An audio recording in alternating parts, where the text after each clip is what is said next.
ഭീകരാക്രമണമുണ്ടായ പഹൽഗാമിലെ ബൈസറൻ വാലിയിൽ നിന്നും ഭീകരവാദിയെന്ന് സംശയിക്കുന്ന ഒരാൾ കസ്റ്റഡിയിൽ. അഹമ്മദ് ബിലാൽ എന്നയാളെയാണ് ബുള്ളറ്റ് പ്രൂഫ് ജാക്കറ്റുമായി പിടികൂടിയത്.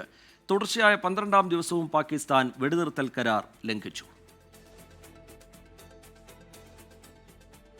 ഭീകരാക്രമണത്തിൽ 26 പേർ കൊല്ലപ്പെട്ട ബൈസറൻ വാലിയിൽ നടക്കുന്ന പതിവ് തെരച്ചിലിനിടെയാണ് ഭീകരവാദി എന്ന് സംശയിക്കുന്ന ഒരാൾ പിടിയിലായത്.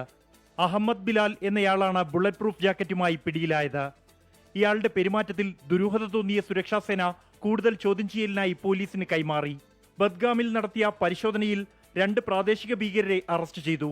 ഇവരിൽ നിന്നും 2 പിസ്റ്റളുകളും 15 തിരകളും ഗ്രനേഡും കണ്ടെടുത്തു.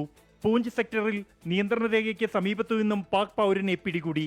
ഭീകരാക്രമണ കേസിൽ അന്വേഷണം തുടരുന്നതിനിടെ പഹൽഗാം പോലീസ് സ്റ്റേഷനിലെ SHO റിയാസ് അഹമ്മദിനെ അനന്ത്നാഗിലേക്ക് മാറ്റി.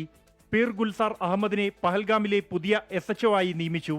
തുടർച്ചയായി 12ാം ദിവസവും പാകിസ്ഥാൻ വെടിനിർത്തൽ കരാർ ലംഘിച്ചു. കുപ്വാര, ബാരാമുള്ള, പൂഞ്ച്, രജൌരി, മെന്ദാർ, നൌഷേര, സുന്ദർബനി, അക്നൂർ എന്നീ 8 പോസ്റ്റുകൾക്ക് നേരെ വെടിവെപ്പുണ്ടായി. ഉചിതമായ തിരിച്ചടി നൽകിയതായി ഇന്ത്യൻ സൈന്യം അറിയിച്ചു.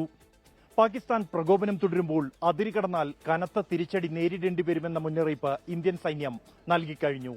അതേസമയം ജമ്മു കശ്മീരിൽ പ്രാദേശിക ഭീകരർക്ക് വേണ്ടിയുള്ള വേട്ട തുടരുകയാണ്. ശ്രീനഗറിൽ നിന്നും ജോഗേഷ് സിംഗിനൊപ്പം ബൽറാം നെടുങ്ങാടി, 24.